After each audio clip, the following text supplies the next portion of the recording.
Hey guys, welcome back. It's Dr. Potocnik, and today we're going to talk about introducing the concept of audience, which is the first major thing that we need to think about as rhetoricians. So this PowerPoint is going to walk us through audience, which might seem like a self-evident term, but introduce some complications to it.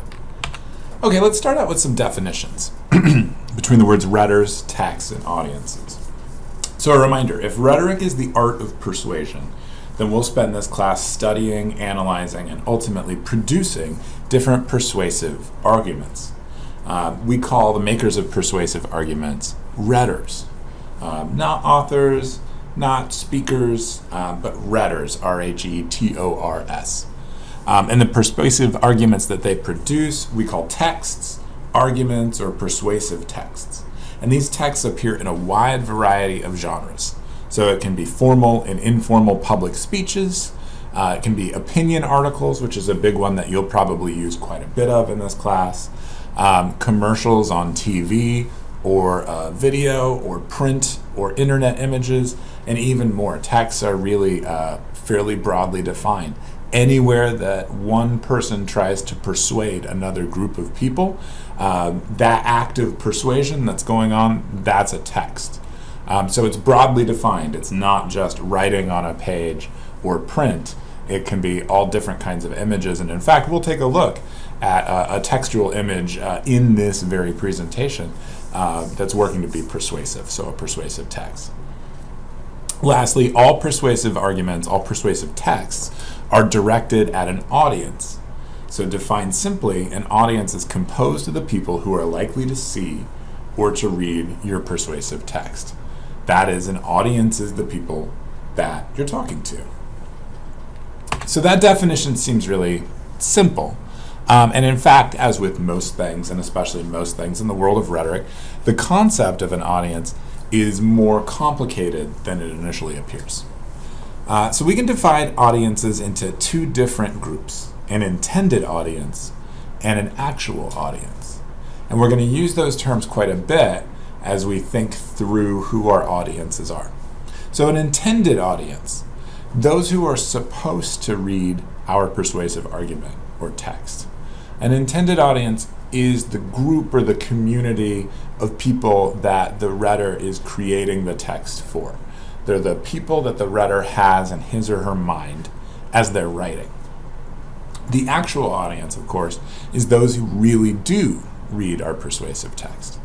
Those people who really actually exist out there, who come across our persuasive text, who read it, who listen to it, who view it in some way.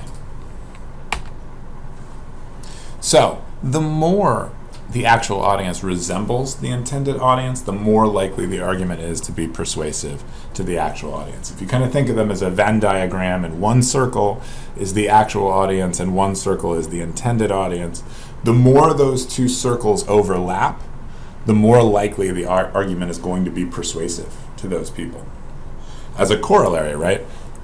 The less the actual audience resembles the intended audience, the less likely the argument is to be persuasive to the actual audience, right? So if you think again of that Venn diagram, right, where you have two different circles and we're looking at the area of overlap, the smaller that area of overlap is, the less likely that this article is going to successfully persuade that actual audience to do something.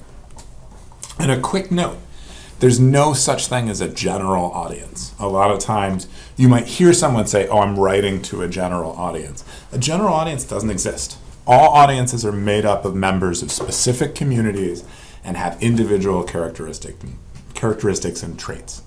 No matter how broad the audience you might imagine is, it is not a general audience. And if you think of politicians when they're running for office, they're trying to speak to as broad an audience as possible, and yet their slogans still are aimed at specific communities, people with specific and individual characteristics and traits.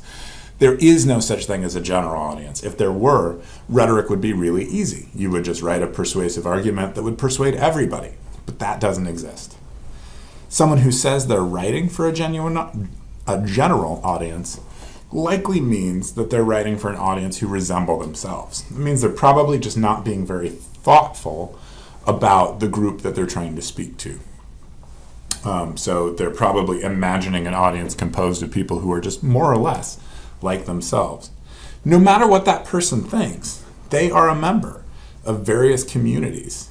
They're not a universal person. They're not a one-size-fits-all person. And we're going to talk more about communities in an upcoming lecture, so look forward to that. But again, remember, there's no such thing as a general audience. So I don't want to find you saying that when you're analyzing texts. And I don't want you to let people off the hook if they say, oh, I was writing this for a general audience. You as an analyst need to say, you're wrong. There's no such thing as a general audience. Okay, so if we think about using audience as a rhetorical analyst, which is what we'll be doing in the first 2 units, rather than thinking of ourselves as the readers, but thinking of ourselves as the person analyzing this text that's been left behind by a reader. So what do we do with audience? Well, first off, we want to know who the intended audience is. And in order to do that, we ask 2 different questions. We say, first off, what does the text say? And secondly, who would find this text persuasive? Using those 2 questions, we can build up an idea of who this intended audience is by simply asking ourselves, what does the text say, and who would find the text persuasive? So let's take a look at an example really quickly. This is an image from Trey Blocker's ad campaign. He was running to be the head of the Texas Department of Agriculture. So I think this comes from his campaign website, if I remember correctly. And there's so much to say about this image. First off, right, we can see that he's dressed in fairly casual clothes. He's wearing a kind of farmer's cap, right? He's in the act of shaking hands with somebody over a table. And then let's take a look at the text here. It says, meet Trey. I'm Trey Blocker, and I'm running to restore honesty, integrity, and fiscal responsibility to the Texas Department of Agriculture. I'm a 6th-generation Texan, and I grew up in a family where Christian values guided my life, where I was taught to be a gentleman and to value honor, integrity, and honesty. We need to bring these core values back to the office of Agriculture Commissioner. Okay, so if we remember our 2 questions, what does the text say, and who would find the text persuasive? Just looking at this text, thinking about both the visual image, but let's really focus right now on the written words. So what does this text say? Well, first off, it says, I'm running to restore honesty, integrity, and fiscal responsibility to the Texas Department of Agriculture. So that indicates that he currently believes that honesty, integrity, and fiscal responsibility are missing from that position, from the position of Agriculture Commissioner. So that's a belief that tells us something about his intended audience. His intended audience must be people who are likely to agree that honesty, integrity, and fiscal responsibility are missing from that position. He also tells us he's a 6th-generation Texan, right? So his intended audience must be people who really value a Texas identity, right? Being rooted as a Texan yourself. And I grew up in a family where Christian values guided my life, and where I was taught to be a gentleman and to value honor, integrity, and honesty, right? These are not just random claims. These are claims that are helping us identify who he must be talking to, right? He must be talking to an intended audience, or he thinks he's talking to an intended audience, where Christianity is important, where Christian values are important, where the idea of gentlemanliness is important, where the idea of honor and integrity and honesty in a public position are valued or important. And he's also suggesting, again, right, that all these ideas are missing from the current Agricultural Commission. Right, so that tells us what the text says, and even by starting to think through that, by building up that list of things that the text says, obviously these are things that he believes his intended audience will find persuasive, right? And we can also talk about like how he's presenting himself visually in this. One thing that you may not know from this image is that Trey Blocker is a high-powered Austin attorney, because he's certainly not presenting himself as a lawyer or an urban Austinite in this image. And this is just slightly off topic, but this is about how important words and images and every aspect of your argument can be. Take a look at the response by Trey Blocker's opponent, Sid Miller, who's the current agricultural commission to this, as he posted it on his Facebook page. He picked out the words on the blackboard behind Trey Blocker to make fun of him. Right here he says, "What in the world is a Nutella banana crepe? More importantly, where in the heck did my opponent go to stage this photo op? Probably some yuppie Austin coffee bar. Man of the people, I'll stick to biscuits and gravy." So Sid Miller is actually doing something rhetorically really interesting, right? He's suggesting that Trey Blocker does not know his audience, right? That he's pretending to appeal to this intended audience, but he doesn't really get them, right? Sid Miller's claim is that a true Texan doesn't know what a Nutella banana crepe is, and certainly wouldn't spend $7.45 on a Nutella banana crepe. And we can see this lower screenshot comes from an article about this whole fracas.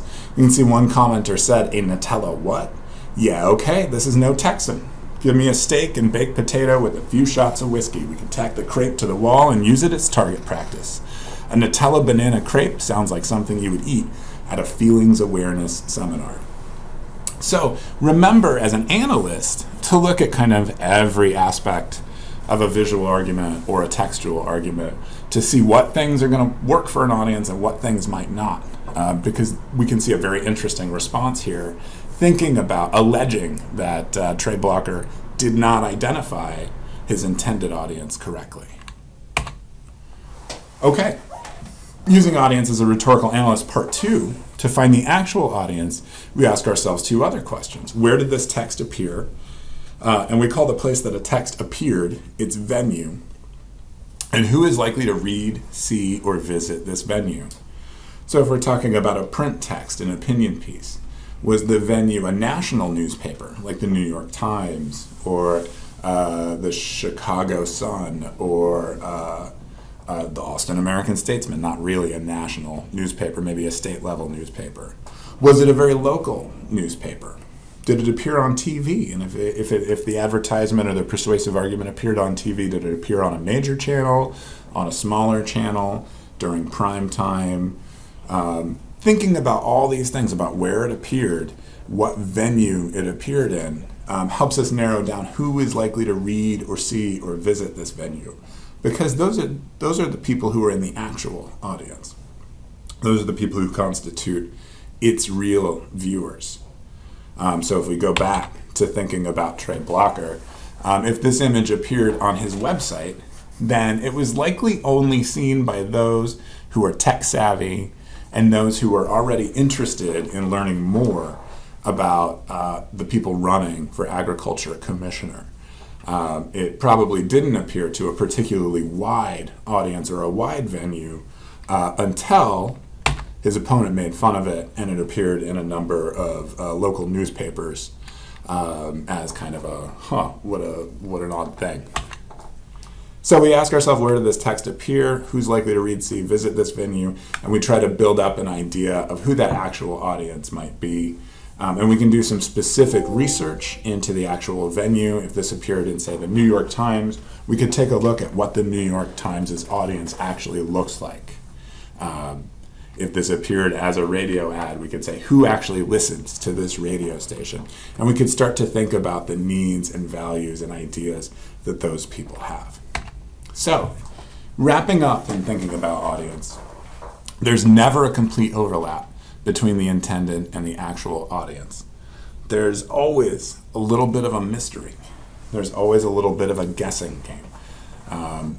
The people who constitute your audience may get bored with your argument. They may turn away. They may accidentally be from outside of the intended audience. There's never a complete overlap between the person that you think is going to attend to your argument and the actual people who do attend to it. This has 2 important corollaries. First off, a rhetor never creates an argument that's exactly right or 100% effective. Again, there is no one-size-fits-all general audience, general argument. No argument is ever 100% effective because no audience is ever constituted only by its intended audience members. But the nice thing about this is that this also means that a Redder never creates an argument that's exactly wrong or completely ineffective. There's never an audience that's totally wrong, that has no overlap between the intended and the actual, because arguments move through communities in strange and interesting ways. So, as rhetorical analysts, our job is to identify the intended audience by paying close attention to the words and the images of the text, and then to identify the actual audience by thinking about where the text appeared and what kind of people visit that venue. And especially in Unit 2, when you're asked to talk about the effectiveness, the persuasiveness of an argument, one of the key things that you'll need to be able to think about is how closely does the actual audience match the intended audience as sort of constructed by that text. Okay, so that's it for audience. Make sure to take the short quiz after this video, and I will talk to you soon.